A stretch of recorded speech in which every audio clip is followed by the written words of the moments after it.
اور میں نے کتاب رحمت قرآن مجید سے جو کلمات تلاوت کیے ہیں اس پر کوئی 40 منٹ کے لگ بھگ آپ کی توجہ مجھے درکار ہوگی۔ قرآن مجید میں ایک لفظ مذکور ہے جو بار بار آیا ہے، وہ ہے فلاح کا لفظ،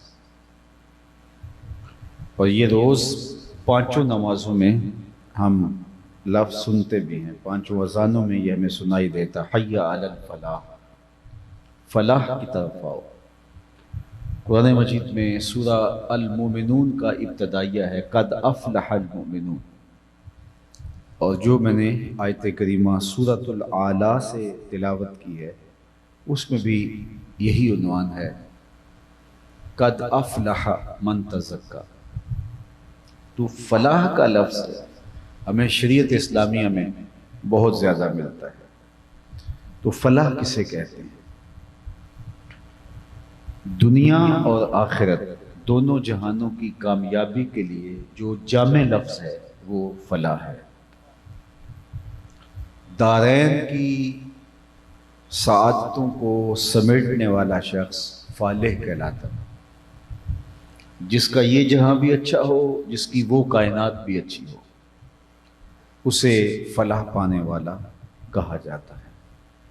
یہ ایک جامع لفظ ہے۔ تو پھر اس سے یہ بات طے ہوئی کہ ہمارا دین ہمیں دونوں جہانوں کی کامیابیوں کا درس دیتا ہے۔ ہمارا دین ہم سے یہ تقاضا نہیں کرتا کہ ہم آخرت سنوار لیں اور دنیا برباد ہو جائے، ایسا نہیں ہے۔ اور ہمارا دین ہم سے یہ بھی نہیں کہتا کہ تم دنیا ہی دنیا بناؤ اور آخرت تمہاری برباد ہو جائے۔ اور دنیا اور آخرت دونوں کو ساتھ لے کے چلنا مشکل بھی نہیں ہے، اگر ہوتا تو اللہ تعالیٰ اس کا حکم ہی نہ دیتا، ناممکن نہیں ہے۔ تو ہمیں یہ تقاضا ہماری شریعت سے ہے کہ تم دنیا کی زندگی بھی اچھی گزارو، آخرت کی زندگی بھی تمہاری اچھی ہو۔ اللہ کے محبوب علیہ السلام تشریف لائے تو ایک صحابی ان کو دیکھا، سخت کمزور تھے۔ ان کی کمزوری کو استعارتاً بیان کیا گیا ہے کہ چوزے کی طرح کمزور تھے، یعنی بہت شدید کمزور تھے۔ ان کی اس حالت کو دیکھا تو آقا کریم نے ارشاد فرمایا کہ تم نے اللہ سے کوئی دعا مانگی تھی؟ انہوں نے کہا جی میں نے اللہ سے ایک دعا مانگی تھی، شاید وہ قبول ہو گئی۔ فرمایا کیا دعا مانگی تھی؟ کہا میں نے اللہ سے عرض کیا تھا مالک آخرت کے حصے کے دکھ بھی دنیا میں ڈال دیں تاکہ میری آخرت صاف ہو جائے۔ شاید دعا قبول ہو گئی ہے تو بہت ساری بیماریاں، اذیتیں، اپنوں بیگانوں کی طرف سے پہنچنے والی تکلیفیں، مصائب، آلام، یہ مجھے درپیش رہتے ہیں، اور اس وجہ سے میری یہ حالت ہے جو آپ کے سامنے ہے۔ تو بظاہر تو بہت اچھی بات ہے کہ اس نے آخرت بچا لی اور دنیا جیسے تیسے گزر ہی جائے گی، لیکن آقا کریم نے اس کی اس بات کو پسند نہیں کیا اور ارشاد فرمایا کہ تو نے یہ کیوں کہا کہ آخرت کے حصے کے دکھ بھی دنیا میں آ جائیں؟ تو نے یہ کیوں نہیں کہا ربنا آتنا فی الدنیا حسنۃ وفی الآخرۃ حسنہ، اللہ میرا یہ جہاں بھی بہتر کر دے، میرا وہ جہاں بھی بہتر۔ تو ہم اس دنیا کی زندگی میں ذلیل ہونے کے لیے نہیں آئے۔ اللہ ہمیں یہاں بھی عزت دے، ہماری ضرورت کی تکمیل کرے، ہمارے پاس مال زیادہ ہے تو اس کو اپنی راہ میں خرچ کرنے کی توفیق دے، تھوڑا ہے تو صبر کی توفیق عطا فرمائے تاکہ ہم آسودہ زندگی گزاریں۔ کیونکہ مال کا تھوڑا یا زیادہ ہونا یہ اللہ کی تقسیم ہے، اور وہ جب بچہ شکم مادر میں 120 دن کا ہوتا ہے اس کا رزق لکھ دیا جاتا ہے۔ تو اگر وہ اپنی اس اللہ کی طرف سے کی گئی تقسیم پہ راضی نہیں ہوگا تو وہ دکھی ہوگا۔ اس لیے اگر زیادہ دیا گیا ہے اس کو تو وہ اللہ کا شکر ادا کرے اور اس کو بانٹے، دوسروں تک اس کے فیضان کو پہنچائے، اور اگر اس کے پاس تھوڑا دیا گیا ہے تو وہ کوشش کر کے بھی دیکھتا ہے لیکن ایک حد سے آگے نہیں جا پاتا، تو وہ کہے کہ میری قسمت جب یہ ہے تو میرے مالک مجھے اس میں ہی صبر عطا کر دے، تو صبر مل جائے گا تو پھر انسان آسودہ ہو جائے گا، ورنہ ٹکرے مارتا رہے گا ساری زندگی کہ میرے پاس اتنا ہو اتنا ہو اتنا ہو، نہ وہ ہوا اور نہ یہ آسودہ ہوا۔ حضور نے اس کے لیے ایک ضابطہ دیا، انظروا الی من هو اسفل منکم، سوکھی زندگی ایسے گزرتی ہے، فرمایا اپنے نیچے دیکھا کرو، نیچے دیکھو گے تو خوش ہو جاؤ گے، جب اوپر دیکھو گے تو دکھی ہو جاؤ گے۔ اپنا گھر ہے، 5 مرلے کا گھر ہے، اچھی جگہ پہ واقع ہے، آسودہ ہے، بندہ خوش ہوتا ہے، لیکن جب ایک کنال کے بگلے کو دیکھتا ہے تو اس کو وہ گھر تنگ لگنے لگ جاتا ہے، بیچارہ دکھی دکھی رہنے لگتا ہے کہ میں تو بہت مشکل میں ہوں۔ لیکن اگر وہ 2 مرلے کے جھونپڑے کے اندر کرائے پہ زندگی گزارنے والے لوگوں کو دیکھے تو اس کو وہ 5 مرلے کا گھر نعمت لگنے لگے گا،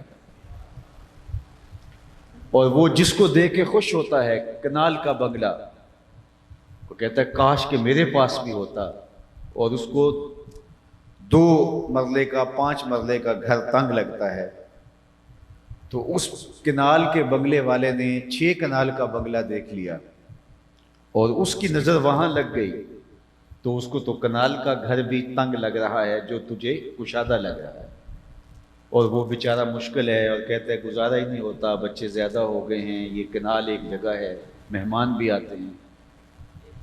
تو اوپر دیکھو گے تو دکھی ہو جاؤ گے، نیچے دیکھو گے تو آسان زندگی گزر۔ انظروا الی من هو اسفل منکم، میرے حضور نے فرمایا نیچے دیکھو زندگی آسان ہو جائے گی، اپنی مٹی پہ ہی چلنے کا سلیقہ سیکھو، سنگ مرمر پہ چلو گے تو پھسل جاؤ گے، اوپر نہ دیکھو نیچے دیکھو۔ ہاں عبادت میں، دین میں، نیکی میں اوپر دیکھو، وہاں کہا گیا 5 نمازیں پڑھتے ہو تو دیکھو فلاں تو تہجد بھی پڑھتا ہے، تو اوپر دیکھو نیکی کے معاملے میں۔ لیکن ہم کیا کرتے ہیں نیکی کے معاملے میں نیچے دیکھتے ہیں، فلاں بخشا گیا تو ہم بھی بخشے جائیں گے، اچھا اگر نہ بخشا گیا تو نیکی میں ہم نیچے دیکھتے ہیں اور دنیاوی امور میں ہم اوپر دیکھتے ہیں، جبکہ ہمیں یہ بتایا گیا کہ دنیا میں اپنے نیچے دیکھو اور دین میں اپنے اوپر دیکھو، زندگی تب سوکھی ہوگی۔ پھر ہم جس حالت میں ہیں اللہ کا شکر ادا کریں گے، کوشش کرنی چاہیے بہتری ہو جائے تاکہ اس کا فائدہ دوسروں تک بھی پہنچے، لیکن اگر نہیں ہے تو جس حالت میں ہے اللہ کا شکر ادا کرے، مالک میں بابا خوش ہوں تیرے پہ، تو نے جس حالت میں مجھے رکھا ہوا ہے۔ اقبال نے کہا تھا کہ تیری دعا ہے کہ ہو میری آرزو پوری، تیری آرزو ہے کہ ہو میری دعا پوری، میری دعا ہے کہ تیری آرزو بدل جائے۔ تیری آرزو بدل گئی تو زندگی سوکھی ہوگی، اور آرزو اگر نہیں بدلی تو کھرب پتی ہونے کے باوجود بھی نفس کی کمینگی ختم نہیں ہوتی۔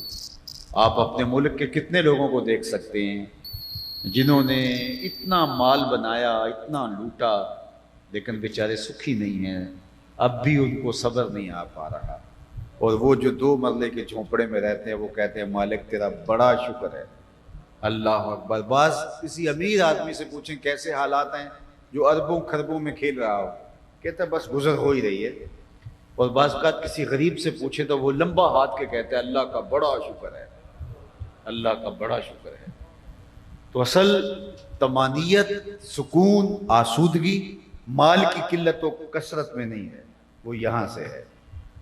تو یہ اگر ٹھہر گیا تو زندگی سکون آور ہو گئی، اور اگر یہ نہیں ٹھہر سکا تو یہ خربوں پہ بھی نہیں ٹھہرے گا، اور یہ ٹھہرنے لگا تو یہ پیپل کی چھاؤں میں بھی خوش نظر آئے گا۔ تو اس کو مطمئن کرنا ہے، اور وہ یہ مطمئن کیسے ہوگا؟ الی من ہوا اسفل منکم، نیچے دیکھیں۔ حضرت شیخ سعدی فرماتے ہیں دمشق کی جامع مسجد میں نماز جمعہ پڑھ کے نکلا تو میرے کسی نے جوتے اٹھا لیے تھے، اور میرے پاس ہمت نہیں تھی کہ نئے جوتے خرید سکوں، تو ننگے پاؤں آ رہا تھا، تو دل میں خیال آیا کہ دنیا تجھے اتنا بڑا مقتدا اور امام مانتی ہے اور تیری حالت یہ ہے کہ جوتے خریدنے کی حیثیت بھی نہیں ہے۔ تو کہا کہ چند قدم آگے گیا تو ایک آدمی جو ہے وہ آ رہا تھا کہ اس کے پاؤں ہی نہیں ہیں، اور وہ اپنے آپ کو گھسیٹ کے لا رہا تھا. میں سجدہ ریز ہو گیا. مالک تیرا شکر ہے تو نے مجھے پاؤں تو عطا کیا. تو نیچے دیکھو گے تو خوش ہو جاؤ. تو ہمارا دین ہمیں کیا کہتا ہے کہ اچھی زندگی تمہاری گزرے اچھی بات ہے، لیکن نہیں ہے تو پھر بھی مطمئن رہو، اور آخرت اللہ سے بہتر کرنے کے لیے کوشش کرو، محنت کرو. اور دنیا کی زندگی بھی آسودہ ہو، بندہ خوش ہو، بندہ جو ہے وہ سرشار ہو، اور آخرت کی زندگی بھی اس کی اچھی ہو، تو یہ شخص فالح کہلاتا ہے. اب فلاح پانے کے لیے جو ایک نصاب دیا گیا، ویسے تو سورہ المومنون کی پہلی 10-11 آیات مکمل نصاب ہے، پوری تفصیل سے بیان کیا گیا.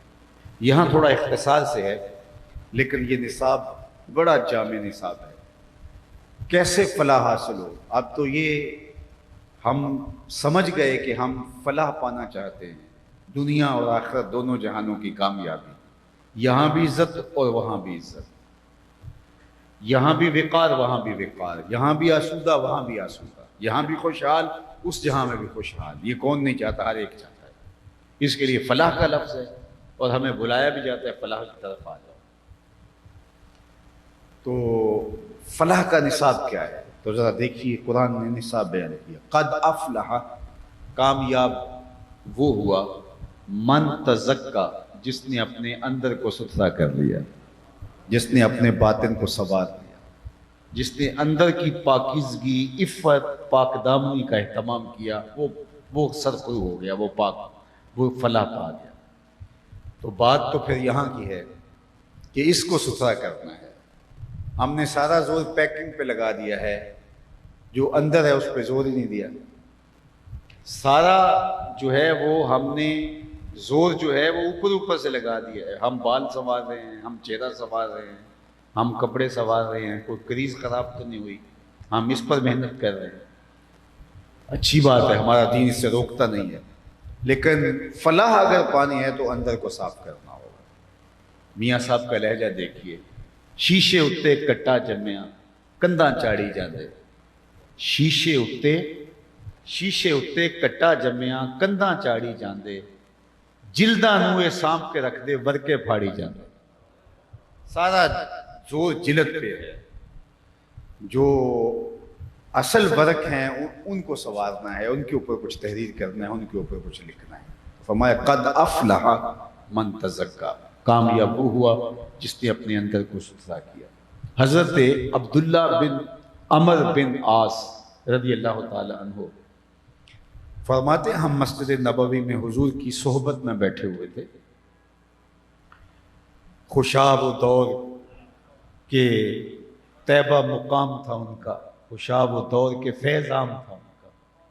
کہا حضور کی صحبت نور میں بیٹھے تھے، یہ آقا کریم نے اچانک فرمایا، صحابہ جنتی دیکھنا ہو تو دروازے پہ دیکھو، جو پہلا شخص مسجد میں داخل ہوگا وہ جنتی ہوگا.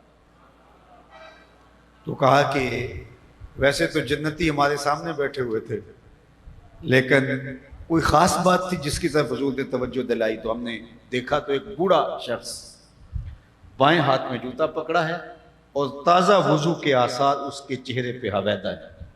مسجد میں داخل ہوا، زیارت کر لی. دوسرا دن آیا تو پھر آقا کریم نے فرمایا، جنتی دیکھنے کا شوق ہو تو دروازے پہ دیکھو، جو ابھی اندر داخل ہوگا وہ جنتی ہوگا. ہم نے سوچا دیکھیے آج کون خوش نصیب آتا ہے. تو دیکھا کل والے بزرگ برآمد ہوئے، بائیں ہاتھ میں جوتا پکڑا ہے، تازہ وضو کے آثار چہرے پہ حویدہ ہے. تیسرا دن آیا تو پھر کہا جنتی دیکھنے کا شوق ہے تو دروازے پہ دیکھو. دیکھا تو وہی بزرگ تشریف لائے اسی حالت میں. کہتے جب مجلس اختتام کو پہنچی، لوگ گھروں کو پلٹے، تو میں ان کے پیچھے چل پڑا اور میں نے کہا میں 2-3 دن آپ کے ساتھ رہنا چاہتا ہوں، آپ مجھے اپنا مہمان رکھ لیں گے؟ انہوں نے کہا جو کوئی بات نہیں. کہتے میری لالچ یہ تھی کہ میں دیکھوں کہ اس کا عمل کیا ہے. آخر حضور نے فرمایا جنتی دیکھنا ہے تو دروازے پہ دیکھو، اور تینوں دن یہی تشریف لاتا رہے، تو کوئی خاص بات ہوگی، ان کا کوئی عمل ہوگا. انہوں نے کہا آج گھر لے گئے، کھانا شانا دیا، شام ہوئی، رات پڑی، بستر کر دیا اور خود بھی ایک جانب لیٹ گئے. اور میں یوں تاثر دیا کہ میں سو رہا، لیکن میں سویا نہیں تھا، میں جاگ رہا. میں دیکھنا چاہتا تھا یہ رات اٹھ کے کون سے اعمال کرتے ہیں، لیکن وہ ساری رات سوئے رہے اور میں ساری رات طاق میں رہا، الا یہ کہ جب وہ کروٹ بدلے تو اللہ کا نام لے، اس کے علاوہ کوئی میں نے ان کا معمول نہیں دیکھا۔ میں نے سوچا ہو سکتا ہے میری وجہ سے آج اپنے معمول ترک کر لیا ہو، کوئی بات نہیں، کل دیکھ لیں گے۔ سارا دن بھی گزر گیا، میں ان کے اعمال پہ غور کرتا رہا، معمول کی چیزیں تھیں جو ہم میں ہوتی۔ اگلی رات پھر میں طاق میں رہا، لیکن میں نے دیکھا کہ وہ ساری رات سوئے رہے۔ پھر دن گزرا، پھر رات آئی، وہ رات بھی بیت گئی، ساری رات وہ سوئے رہے۔ خیر جب تیسرا دن آیا تو ناشتے کے بعد میں نے کہا بزرگوں مجھے اجازت، میں اس لیے آیا تھا کہ حضور علیہ السلام نے فرمایا تھا جنتی دیکھنا ہے تو دروازے پہ دیکھو، اور 3 دن آپ آتے رہے۔ میرا خیال تھا کوئی خاص عمل ہوگا، لیکن 3 دن میں ٹو میں رہا لیکن مجھے کوئی عمل دکھائی نہیں دیا۔ تو وہ کہنے لگے کہ میں تم سے کوئی عمل چھپایا بھی نہیں، اور اگر تم اور بھی رہو تو دیکھ بھی نہیں پاؤ گے، لیکن 3 دن تم نے محنت کی ہے، لہٰذا میں تمہیں خود ہی بتا دیتا ہوں ایک ایسا عمل جو تم دیکھ نہیں پائے۔ تو کہتے ہیں میرا مقصود میرے سامنے آنے لگا، میں ہمہ گوش ہو گیا۔ تو وہ بزرگ مجھے کہنے لگے کہ عبداللہ بن عمر، یہ جو میرا سینہ ہے نا، اس میں کسی مومن کا بغض نہیں ہے، یہ ہے وہ میرا عمل جو تم دیکھ نہیں پائے۔ تو ہمارے سینے تو بغض سے، نفرتوں سے، حسد سے بھرے ہوئے ہیں، اور ہم نے آخرت کی جنت کیا حاصل کرنی ہے، دنیا کو جہنم بنا۔ اس سینے کو پاک کریں گے تو یہ دنیا بھی جنت بن جائے گی، آخرت بھی جنت۔ ہمارا مسئلہ یہ نہیں ہے کہ ہمارے پاس یہ چیز نہیں ہے، ہمارا مسئلہ یہ ہے کہ ہمارے رشتہ دار کے پاس کیوں ہے، ہمارا مسئلہ یہ ہے کہ ہمارے ہمسائے کے پاس کیوں ہے۔ میرے پاس نہیں ہے، میرا گزر ہوتا ہے، لیکن مجھے اس وقت ٹینشن بنتی ہے جب وہ چیز جو میرے پاس نہیں تھی میرے رشتہ دار نے خرید لی، میرے ہمسائے نے لے لی، تو اس وقت میں جو ہے وہ اذیت میں آ گیا۔ 5 مرلے کے گھر میں، گلی کے مکان میں مجھے آسودگی کی، سکھ کی نیند آتی تھی، لیکن میرا عزیز ایک اچھے ٹاؤن میں اچھا گھر بنا کے بیٹھ گیا تو میری زندگی تنگ ہوگی، وہ مکان مجھے تنگ لگنے لگا۔ تو میرا مسئلہ یہ نہیں ہے کہ میرے پاس کچھ نہیں، میرا مسئلہ یہ ہے کہ میرے عزیزوں کے پاس یہ کیوں آ گیا۔ تو حسد تو اندر بھرا ہوا ہے، تو یہ جہنم زندگی اس لیے بنی ہے کہ ہمارے سینے حسد سے، بغض سے، نفرتوں سے، کینے سے بھرے پڑے۔ اس لیے اندر کو جس نے صاف کر لیا کامیاب وہ ہوا۔ آپ کے بھائی نے، آپ کے دوست نے، آپ کے عزیز نے، محلے دار نے کوئی چیز حاصل کی ہے تو اس کو مبارک دینے جائیں اور خوش ہوں اس پر، نہ یہ کہ الٹا ناراض ہو جائیں۔ وہ ایک زمانہ تھا، میرا بھی بیک گراؤنڈ ایک گاؤں ہے، تو آپ کا شہر بھی گاؤں سے ملتا جلتا ہے۔ تو ایک زمانہ تھا کہ محلے میں کوئی شخص بھینس خرید کے لاتا تھا تو سارا گاؤں اس کو مبارکباد دینے جاتا تھا کہ تو نے بھینس خریدی، اور یہ کتنی خوشی کا جو ہے وہ عالم ہوتا تھا، اور کہتا تھا کہ جناب وہ اوپر ہاتھ پھیر پھیر کے جو ہے وہ خوشی کا اظہار کرتے تھے کہ ماشاءاللہ بہت اچھی ہے، اس کے سینگ بہت اچھے ہیں، کیا جی اس نے بھینس خریدی۔ خود بھی خوش ہوتا تھا، اندر سے خوش ہوتا تھا، اور اسے بھی خوشی دیتا تھا۔ اور آج تم جہان بھی خرید لو تو جو ہے وہ آپ کو کوئی مبارک نہیں دینے آئے گا۔ کیوں؟ اس لیے کہ ہمارے اندر صاف ہی نہیں رہے۔ ہمارا مسئلہ یہ نہیں ہے کہ یہ چیز ہمارے پاس نہیں ہے، ہمارا مسئلہ ہے کہ اس کے پاس کیوں آ گئی۔ اب اتنی دیر تک چین آ ہی نہیں سکتا جب تک اس سے بہتر جو ہے وہ ہمیں حاصل نہیں ہو۔ تو یہ وہ چیزیں ہیں جس نے ہمیں تنگ رکھا ہوا ہے۔ جہنم زندگی بنی ہوئی ہے، اور آخرت بھی اس کے ذریعے سے جہنم بنا رہے ہیں۔ اس لیے اس دنیا کی زندگی کو جنت بنانا ہے تو اسے صاف کرنا ہوگا۔ تو یہ ساری کہانی کو قرآن نے 2 لفظوں میں بیان کیا، قد افلح من تزکا، کامیاب وہ ہوا جس نے اندر کو ستھرا کر دیا، جس نے من کو پاک کر دیا، جس نے اندر کے میل دھو دیے۔ اللہ اکبر! جس نے اس کو صاف کیا، جس نے اس کی ستھرائی کا، اس کی پاکیزگی کا سامان کیا۔ میں اور آپ دیکھیں کہ ہمارے یہاں تو میل نہیں جمی ہوئی، ہم یہ دیکھیں یہاں تو گرد و غبار اور کدورت کی دھول تو نہیں جمی ہوئی، اگر ہے تو سب سے پہلا کام جو ہے وہ اس کو صاف کرنا ہے، اس کو ستھرا کرنا ہے۔ تو قد افلح من تزکا، کامیاب وہ ہوا جس نے اپنے من کو ستھرا کیا۔ وَذَكَرَ اسْمَ رَبِّهِ فَصَلَّى، اور اللہ کا نام جپا، اپنے رب کا نام جپا اور نماز پڑھی۔ یہ اصل اس ستھرائی کا نصاب ہے۔ کیسے ستھرا کریں؟ اللہ کا ذکر کریں۔ میرے اور آپ کے آقا و مولا حضور ختم المرتبت صلی اللہ علیہ وآلہ وسلم نے ارشاد فرمایا کہ جس طرح لوہے کو زنگ لگتا ہے دلوں کو بھی زنگ لگتا ہے۔ تو لوہے کا زنگ دور کیسے کیا جاتا ہے؟ ریگ مار سے کیا جاتا ہے۔ کپڑا میلا ہو گیا صابن سے صاف کیا جاتا ہے۔ مختلف چیزوں کو مختلف چیزوں سے صاف، کسی کو پانی سے صاف کیا جاتا ہے۔ ہر شے کو صاف کرنے والی کوئی شے ہوتی ہے۔ لِكُلِّ شَيْءٍ ثِقَالًا، ہر شے کو صاف کرنے والی حضور نے فرمایا کوئی نہ کوئی چیز ہوتی ہے۔ وَثِقَالَةُ الْقُلُوبِ ذِكْرُ اللَّهِ، اور دلوں کو زنگ لگ جائیں، دل میلے ہو جائیں تو اللہ کے ذکر سے ستھرے ہوتے ہیں۔ اس لیے کثرت ذکر دلوں کی صفائی کا سبب ہے۔ 4 چیزیں خاص طور پہ دل کو صاف کرتی ہیں، اور یہ صرف اس نیت سے سنیں کہ ہم نے اپنے دل کو صاف کرنا ہے۔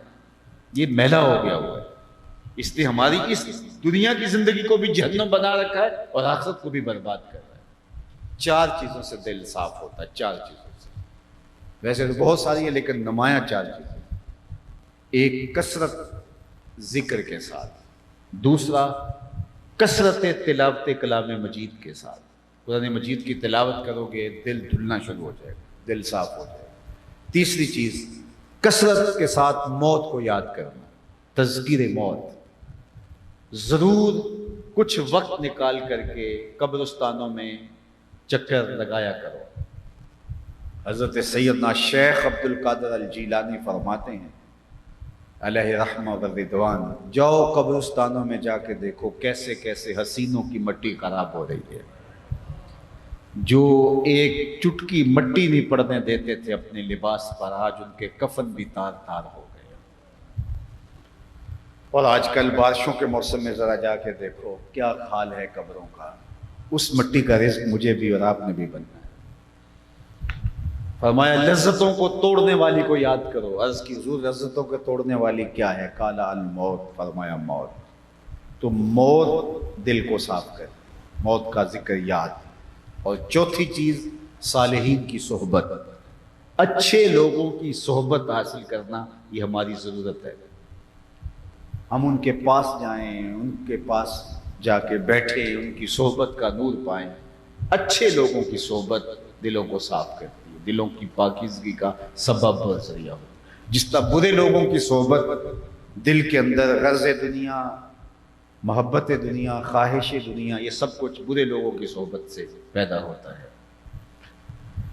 حضرت امام فخر الدین رازی فرماتے ہیں بادشاہوں کے پاس بیٹھو گے تکبر پیدا ہوگا، دنیا داروں اور دولت مندوں کے پاس بیٹھو گے خواہش زر پیدا ہوگی، عورتوں کے پاس بیٹھو گے شہوات پیدا ہوں، بچوں کے پاس بیٹھو گے حماقتیں اترے گی، علماء کے پاس بیٹھو گے طلب علم پیدا ہوگا، اور فقیروں کے پاس بیٹھو گے دل کی صفائی ہوگی، دل کی ستھرائی، دل کی پاکیزگی حاصل ہوگی۔ اس لیے اپنے دل کو پاک کرنے کے لیے ان 4 دوائیوں کو استعمال کرنا ہوگا۔ کثرت ذکر، کثرت تذکرہ موت، کثرت تلاوت کلام مجید، اور اچھے لوگوں کی صحبت میں بیٹھنا۔ حضرت مجدد الفسانی علیہ رحمہ فرماتے ہیں اچھے لوگوں کی صحبت کبریت احمر کا درجہ، سرخ گندک کا درجہ رکھتی ہے۔ جس طرح سرخ گندک جلا کے رکھ دیتی ہے میل کچیل کو، اسی طرح اچھے لوگوں کی صحبت جو ہے وہ اندر کو صاف کرتی ہے۔ میاں صاحب نے کہا تھا نا، صحبت مجلس پیر میرے دی بہتر نفل نمازوں، ہک ہک سخن شریف سونے دا کردہ محرم ناز۔ باطن کی صفائی کا ذریعہ اہل اللہ کی صحبت ہے۔ یہ 4 چیزیں من کو صاف کرتی ہیں، اس لیے کہا قد افلح من تزکا وذکر اسم ربہ فصلی، اور نماز پڑھی۔ نماز بھی ذکر کی صورت ہے، اقم الصلاۃ لذکری، میری یاد کے لیے، میرے ذکر کے لیے نماز پڑھو۔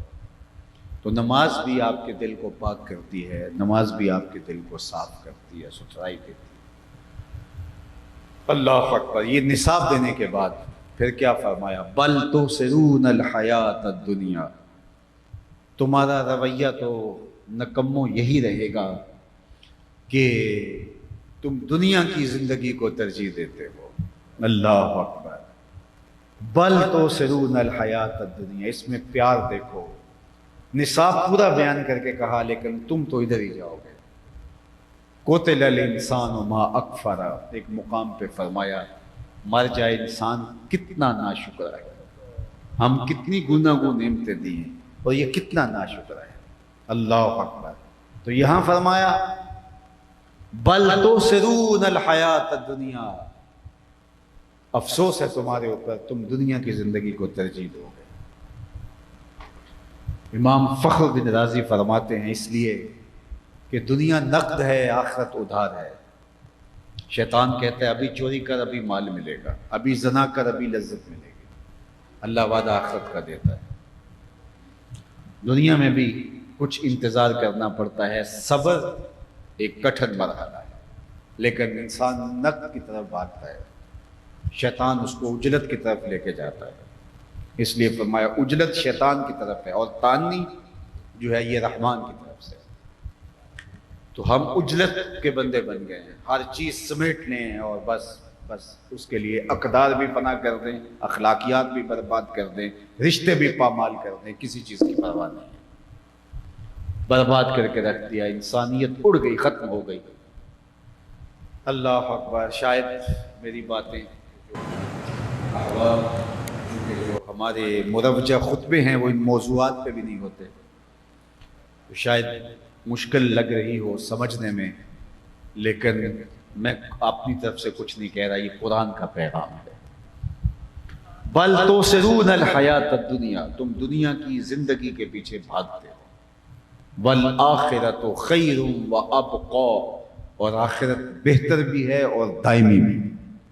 یعنی دنیا اور آخرت کا مقابلہ کرے تو دنیا کے پلے ہے کیا آخرت کے مقابلے؟ والآخرۃ خیر، بہتر ہے۔ امام رازی یہاں تفسیر کبیر میں اسی آیت کریمہ کے تحت لکھا کہ دنیا کی ٹھیکریاں بھی، دنیا کے ہیرے بھی ہوں اور آخرت کی ٹھیکریاں بھی ہوں، وہ ٹھیکریاں بھی قیمتی ہیں کیونکہ وہ دائمی ہیں۔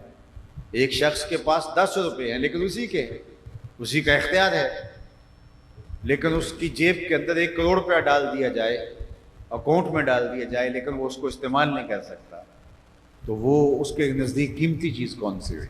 وہ جو اس کے ساتھ ہمیشہ رہے۔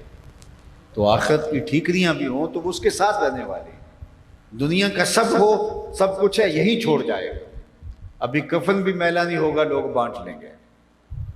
اللہ اکبر، وہ جن کے لیے اتنا کچھ کمایا ان کو تو ڈر آنے لگا مرنے کے بعد، وہ تو خود غسل دینے کے روادار ہیں، انہیں تو خوف آتا ہے۔ میاں صاحب بولے جاندی وادی ڈرونا بنیو تے ہاتھ نہ لاندے ڈر دے، جنہ لئی تو پاپ کمایا جی کتھے نہیں تیرے کر دے، وہ تو تیرے قریب آنے کے لیے تیار نہیں۔ اللہ اکبر، تو فرمایا والآخرۃ خیر، آخرت بہتر بھی ہے، وابقی، اور دائمی بھی ہے۔ بہتر کتنی؟ اس کی ایک مثال میں آپ کو دیتا ہوں، اور وہ بھی حدیث رسول صلی اللہ علیہ وسلم سے۔ آقا کریم نے فرمایا جس کو جنت میں ایک کوڑا رکھنے کی جگہ مل گئی، دنیا و ما فیہا سے وہ زیادہ قیمتی ہے۔ یہ جنت کی پراپرٹی ویلیو جو اللہ کے رسول نے بیان فرمایا۔ آپ دور دیہات کسی چک میں ایک مربع فروخت کریں تو یہاں شہر کے چوک کے اندر ہو سکتا ہے 2-3 کنال آپ کو ملے، وہاں 25 ایکڑ فروخت کرنے سے یہاں آپ کو 25 مرلے کا ایک پلاٹ کسی چوک میں ملے، کیونکہ اس دیہات اور اس شہر کے چوک کی پراپرٹی ویلیو میں فرق ہے۔ اور یہاں سے 25 مرلے کا ایک پلاٹ فروخت کریں یہاں چوک سے، مینار پاکستان کے پاس ہو سکتا ہے 2 مرلے کی دکان ملے، کیونکہ یہاں کی مال روڈ کی اور یہاں کی پراپرٹی ویلیو کا فرق ہے۔ اور مال روڈ سے آپ پلازا بیچیں اور حرم کے آس پاس مسجد نبوی کے قریب ہو سکتا ہے آپ کو 10 فٹ کی دکان ملے، تو جگہ جگہ کی پراپرٹی ویلیو ہے۔ اب جنت کی پراپرٹی ویلیو اللہ کے رسول بیان کر رہے ہیں کہ جنت میں ایک ڈنڈے کے رکھنے کی جگہ، ایک کوڑے کے رکھنے کی جگہ، دنیا و ما فیہا سے زیادہ قیمتی، 7 بر اعظموں پہ پھیلی ہوئی کائنات، مالیاتی اداروں کے پاس رکھا ہوا سرمایہ، لوگوں کا ذاتی شخصی سرمایہ، پہاڑوں کی کوکھ کے اندر چھپے ہوئے خزانے، سمندروں کی تہوں میں رکھے ہوئے موتی، یہ سب جمع کر لیے جائیں جنت میں، ایک کوڑا رکھنے کی جگہ پھر بھی قیمتی۔ یہ ہے اتنا فرق دنیا کا اور آخرت کا۔ جنت میں جو ہے وہ اس کو دنیا جگہ کا ہے، اتنا پلاٹ اس کو ملے گا، کتنا؟ 70 بر اعظموں کے برابر۔ اور وہ اس کو حیرت کا جھٹکا لگے، وہ کہے گا اتسخر وانت الملک، میرے رب تو رب ہو کے مجھ سے مذاق کر رہے؟ اتسخر وانت الملک، تو رب ملک، تو رب ہو کے مجھ سے مذاق کرتا ہے۔ فضحک النبی حتی بدت انیابہ، یہ حدیث بیان کرتے کرتے حضور بھی مسکرا پڑے، اور اتنا مسکرائے کہ صحابہ کو حضور کی داڑھیں نظر آنے لگے، کہ اسے یقین ہی نہیں آ رہا ہوگا کہ میں تو دیوار رکھتے ہوئے ہمسائے کے 2 انچ دبا لی اور جہنم میں چلا گیا، اور مجھے اتنی جگہ دی جا رہی ہے۔ وہ کہے گا مالک تو رب ہو کہ مجھ سے مذاق کر رہا ہے؟ اللہ فرمائے گا نہیں، تیرے لیے اتنی ہی جگہ ہے وہاں۔ یہ کس کو دی جائے جنت میں؟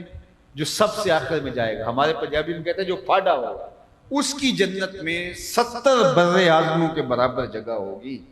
داتا گنج بخش علی حجویری کی جاگیروں کا عالم کیا ہوگا، بابا فرید الدین گنج شکر کی جاگیروں کا عالم کیا ہوگا، پھر ابو بکر عمر عثمان علی کی جاگیروں کا عالم کیا ہوگا۔ تو جنت تو ایک جہان ہی الگ ہے۔ اور جگہ کی قیمت کی ویلیو کیا ہے پراپرٹی کی؟ ایک عصا رکھنے کی، کوڑا رکھنے کی جگہ مل جائے، دنیا مافیا سے زیادہ قیمتی۔ اور سب سے کم جس کے پاس جگہ ہے، وہ اس کے پاس کتنی جگہ ہے؟ 70 بر اعظموں کے برابر۔ اس سے بڑا احمق کوئی نہیں جس نے اپنی آخرت برباد کر لی۔ یہ 25-30 سال کا فاصلہ ہے، اس کے بعد وہ راستہ کھلا ہوا، صرف 25-30 سال کا۔ 50 سال گزر گئے میرے، 25 سال آپ کے گزرے گئے، کسی کے 30 سال گزر گئے، کسی کے 60 سال گزر گئے۔ پتہ چلا کیسے گزرے؟ کل کی کہانی ہے، تو باقی تو پتہ نہیں کہ ایک سانس بھی ہے، چلو اتنی بھی باقی ہوئی، تو جو گزر گئی اس کا نہیں پتہ چلا، باقی کیسے نہیں گزرے گی؟ ایسے گزر جائے گی چٹکی میں۔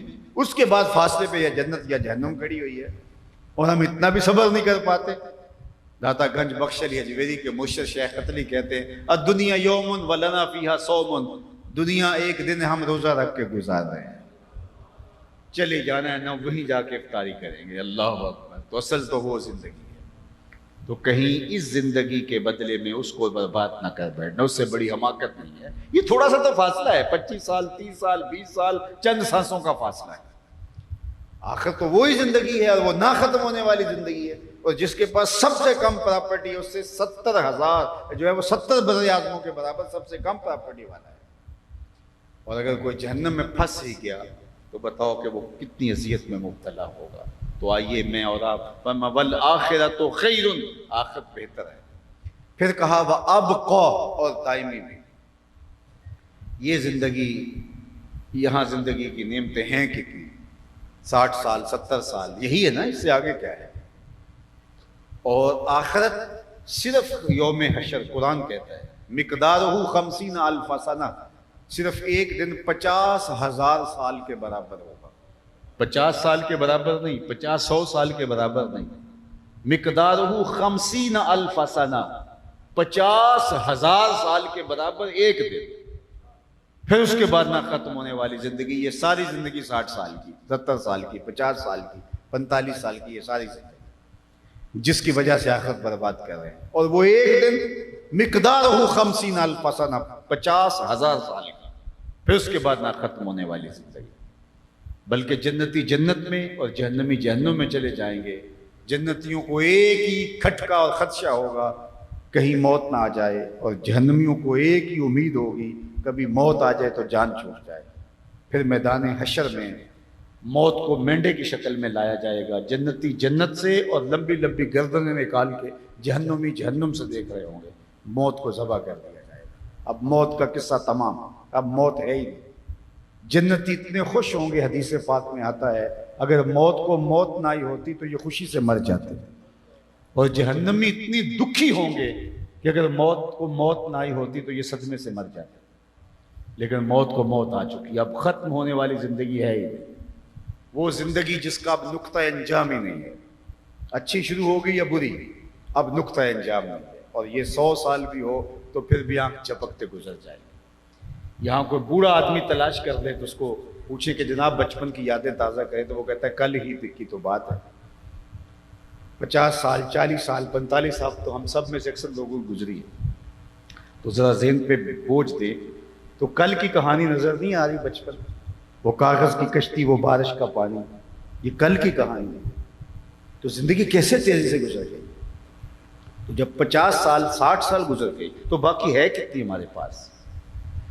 تو کس پہ پھر کر رہا، کس پہ ناز؟ اور وہ زندگی جس کا پہلا دن 50,000 سال کا، اس کے بعد موت ذبح ہو گئی اور پھر ختم ہی نہیں ہوگی زندگی، تو پھر زندگی تو وہ زندگی ہوگی۔ اسی لیے خندق کھودتے صحابہ پر جب پیار آیا تو میرے آقا نے یہی دعا دی، اللہم ان العیش عیش الاخرہ فاغفر للانصار والمہاجرہ، اے اللہ زندگی تو آخرت کی زندگی ہے، میرے انصار کو بھی بخش دے، میرے مہاجر۔ تو فلاح پانی ہے میں نے اور آپ نے، اور اللہ سے آرزو کرنی ہے کہ اللہ ہماری یہ زندگی بھی اچھی کر، وہ زندگی بھی اچھی کر۔ مرکز مصطفیٰ، جامعۃ المصطفیٰ، الکلیۃ المصطفیہ للبنات، المصطفیٰ اسلامک سینٹر، ادارۃ المصطفیٰ، یہ سارے نظم کس لیے ہیں؟ نئی نسل کو یہ سکھانا ہے کہ تمہاری زندگی کا مقصود کیا ہے۔ تو ہم چاہیں گے کہ اس مرکز کو بہت جلد آپ تعمیر کے مراحل سے گزار کے تکمیل کی منزل تک پہنچا دیں۔ دیکھو یہ قطع زمین حاصل کرنا آسان نہیں ہوتا، لیکن اللہ تعالیٰ ان کو جزا دے، رانا سعید صاحب کو انہوں نے کہا کہ کتنی چاہیے، جتنی ہم نے کہا، انہوں نے کہا کہ حاضر ہے، اور بھی چاہیے تو میں حاضر ہوں۔ اب اس کی تعمیر کا مرحلہ ہے اور یہ کسی ایک شخص کے بس کا روک نہیں۔ تو جتنے لوگ آپ بیٹھے ہیں، آپ اپنے کندھوں پہ یہ ذمہ داری دیں کہ ہم نے یہ کرنا ہے، اور یہ آپ کے شہر میں خوبصورت علمی مرکز کا اضافہ ہوگا، اور انشاءاللہ ایک وقت آئے گا کہ آپ جھولیاں اٹھا کے ہمیں دعائیں دیں گے انشاءاللہ کہ یہ مرکز قائم ہے، اس سے ہماری نسلیں سدھر رہی ہیں اور ہمارا جو ہے وہ ماحول، اس میں نور پیدا ہو رہا ہے۔ تو میں چاہوں گا کہ اینٹ کی مد میں، ریت اور بجری کی مد میں، سریے کی مد میں، مزدوری کی مد میں، وہاں جو سلسلہ ہے اس سلسلے کو آگے لے کے آپ بڑھے۔ ہمارے یہ بزرگ تشریف فرما ہے میرے اطراف میں، دیانتدار ہاتھوں تک انشاءاللہ آپ کی امانتیں پہنچیں گی، اور وہاں ایک سلسلہ جو ہے وہ جاری ہوگا۔ اور میں آرزو رکھتا ہوں کہ جس طرح ہم اس کے تعمیری مراحل کے لیے کوشاں ہیں، وہ وقت جلدی آئے کہ یہ تعمیر کے مراحل سے گزر چکا ہو اور اس کی تکمیل ہو چکی ہو، اور ہم وہاں مرکز کے حال کے اندر ایسا پروگرام کر رہے ہوں اور کلاسز کا اجرا ہو چکا ہو۔ اللہ وہ وقت ہمیں جلد نصیب فرمائے۔ آپ کچھ دوستوں سے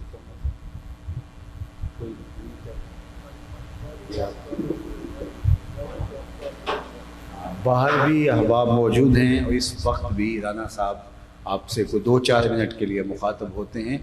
اس حوالے سے کوئی اینٹ کا وعدہ، کوئی بجری یا سیمنٹ کا وعدہ کوئی بھی کرنا چاہے